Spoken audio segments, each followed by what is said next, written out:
السلام عليكم، بخير لاباس عليكم. غنصايبوا تحلايه بالفلون كراميل، داك دانون اللي كيتباع.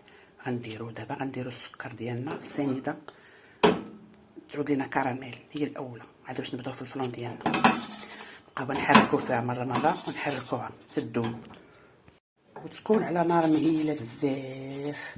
الاحسن نجيبو السنيده الرقيقه، انا عندي في الدار السنيده الغليظه. المهم غنتسناها تدوب وصافي.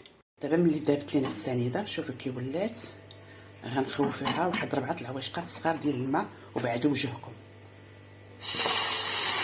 تكون مجبده بحال يتحرك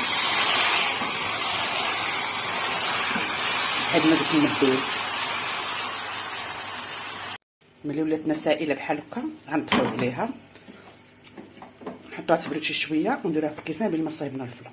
المهم الفلون درت باكيه من هادي فلون كراميل، درت معاه عشق ديال السنيده، وغندير كاس ديال الحليب عندي نيدو، وغنزيد شي تقريبا عشق ونص ديال الدقيق فورس، ونبقى نحرك حتى تندمج لينا. ما ديروش النشا غادا تختار عليكم بزاف. يلا نحرك ونرجع ليه. ملي تقادت لينا واندمجات غنزيدو الحليب وغنشعلو. نشعلو عليها.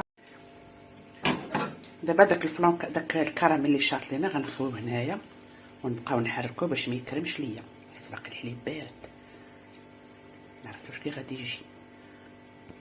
بعد ما صايبت لينا الفلون ديالنا صافي خسار، ملي كيعود يطبخ صافي بارك عليه باش نخويو في الكيسان ديالنا.